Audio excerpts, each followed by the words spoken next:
Le damos la bienvenida a Eduardo Mangarelli, decano de la Universidad Horta de Ingeniería. Bueno, Eduardo, venimos conversando mucho de IA, has hecho una exposición acá en el evento de tendencias de la Cámara de Comercio y Servicios. Veníamos hablando un poquito de la educación. ¿Cómo impacta el tema de IA a las carreras de desarrollo? Más que sobre el tema de cómo puede evaluar, sino cómo pueden potenciar las carreras este tipo de tecnologías. Bien, yo creo que hay como dos aspectos bien importantes. Una es el enfoque en el proceso educativo propiamente y otra es en las herramientas que los estudiantes necesitan para su actividad profesional. Empecemos por lo segundo. Hay una realidad y es el hecho que este tipo de tecnologías, llamémosle inteligencia artificial generativa para la generación de código, donde hay hoy múltiples herramientas en este escenario, son fundamentales en la actividad, en el mercado, en la actividad profesional. Hoy prácticamente todas las empresas de tecnología tienen claro que a la hora de desarrollar software, de producir software, necesitan apoyarse y apalancarte en este tipo de herramientas porque mejora la productividad y mejora la calidad. Entonces, desde la educación es fundamental la incorporación y el acompañar a los estudiantes en el proceso de conocer y dominar estas tecnologías porque nuevamente pasan a ser fundamentales en su desempeño profesional. Volviendo al primer punto que mencionábamos, que es en el proceso educativo, uno de los, digamos, de las grandes ventajas de la inteligencia artificial generativa, tanto en la enseñanza de la programación como en la enseñanza de cualquier habilidad, es el hecho de que a partir de la inteligencia artificial podemos adaptar el proceso de aprendizaje a la velocidad que requiere un estudiante en particular. Nosotros estamos acostumbrados a que en la educación tradicional buscar la línea media para... Claro, y vamos todos más o menos a la misma velocidad. Sin poderle seguir el tren al que va más rápido y que no se quede atrás el que va más lento. Esa es un poco la... Bueno, aquí ponemos la posibilidad de generar herramientas que acompañen la velocidad y no solo la velocidad, hasta el formato. Hay estudiantes que se adaptan mejor a las clases escuchadas, hay aquellos que prefieren el escenario visual.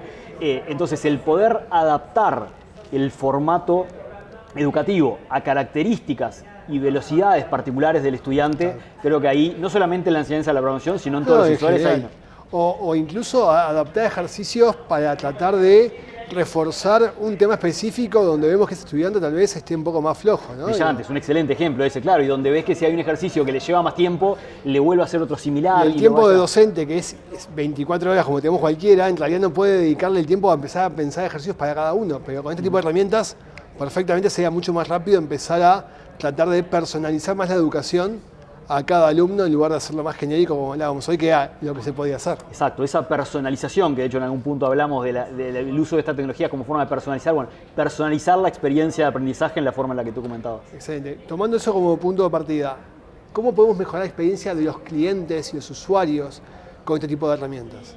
Bueno, porque se ha hablado mucho hasta el día de hoy de la hiperpersonalización, en las experiencias, el marketing uno a uno, pero en los hechos a veces se entiende muy difícil poder hacerlo. Creo que hoy en día este tipo de herramientas nos habilitan a empezar a explorar eso de una manera mucho más activa.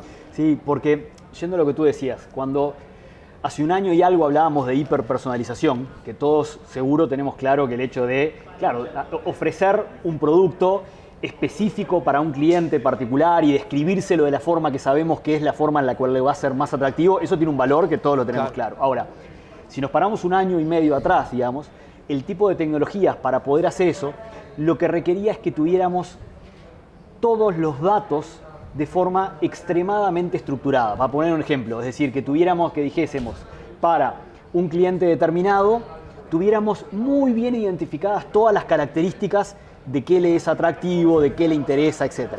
Hoy tenemos la posibilidad de, a un sistema, simplemente darle una gran cantidad de texto, como podría ser, por ejemplo, todos los mails que intercambiamos con ese cliente en los últimos 2 años, siempre y cuando teniendo los cuidados de privacidad y de confidencialidad que aplica, pero darle al sistema, mirá, estos son los mails que intercambiamos con ese cliente en los últimos 2 años y que la tecnología sola sea capaz de entender en base a eso cuáles son sus preferencias y qué es lo que le debería recomendar. Entonces, tenemos la posibilidad de realmente de cumplir de alguna forma con esa expectativa de la hiperpersonalización. Y lo otro bueno que yo veo en esto es que todos los datos que ya hemos recabado hacia atrás, que muchas veces son desordenados o bases de datos que están todas armadas, hoy en día no es pérdida, ¿no? Porque todo eso se puede adaptar, se le puede entregar al sistema y a partir de esos datos históricos nos da muchísima información que jamás hubiésemos tenido el tiempo capaz de procesar uno a uno. Absolutamente, y de hecho construyendo sobre eso, hoy tecnologías como ChatGPT, parte de lo que permiten es que a una empresa particular, y ahí insisto, dentro del marco de seguridad y privacidad que requiere, decir, bueno, voy a tomar ChatGPT y lo voy a nutrir con información de mi empresa, que solo yo voy a poder acceder, Exacto. pero eso me va a permitir usar un ChatGPT con su gran capacidad de dominio del lenguaje y de entender y de responder, pero además con la inteligencia y el conocimiento de mi empresa. Exacto. Una de las cosas que me vengo preguntando durante todo este año como usuario, he usado herramientas de generación de imágenes, avatares de video, generación de audio en base a texto, con voces reales. Lo que me queda todavía pensando es el día que todas empiecen a hablar entre ellas en forma automática, ¿a dónde vamos a ir? Porque hasta ahora tenemos una que es específica para hacer videos con avatares, otra que es específica para hacer imágenes. ChatGPT ahora empezó a integrarlas, algunas de ellas, pero el día que automáticamente programen sus APIs para poder interconectarse y empezar a generar, creo que puede ser un día de un antes y un después también. Segura que es exponencial el impacto de la integración, eso que tú comentás, eso es lo que llaman sistemas multimodales. Exactamente. Que como tú bien decís, ChatGPT hoy, lo que llama la versión 4, la versión paga, integra la capacidad de ver qué hay en una imagen y al mismo tiempo de generar una imagen. O sea, es multimodal en términos de texto y visualización. Pero, como tú bien referenciás, en el momento en el que integremos esto con la capacidad de generar audio, que de eso ChatGPT en la aplicación de mobile ya lo hace, la capacidad de generar audio, la capacidad de generar video, etcétera, bueno, eso claramente es un salto cualitativo en esto que se llaman sistemas multimodales. Multimodales. Que a su vez van a poder interactuar entre sí, porque a ver, capaz que GPT para lo que es edición de video no es tan bueno, pero sí puede ser la versión de Adobe de edición de video. Y ahí es cuando se va a empezar realmente a potenciar todo esto. Y la integración de esos sistemas. Integración de los sistemas. Bueno, nada, creo que hemos conversado bastante, eso es un mundo que da para hablar horas, pero por lo menos podemos arrojar un poco de luz sobre hacia dónde vemos que esto va a ir y la importancia de adoptar esto aunque sea de a poco. Yo siempre digo, no necesariamente tenemos que hacer todo junto.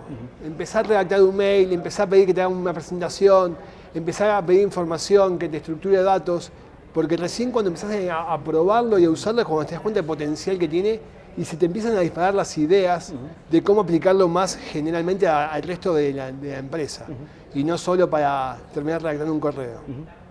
Fenomenal que hayamos conversado, gracias. Muchísimas gracias por el tiempo. Encantado, muchas gracias. Gracias.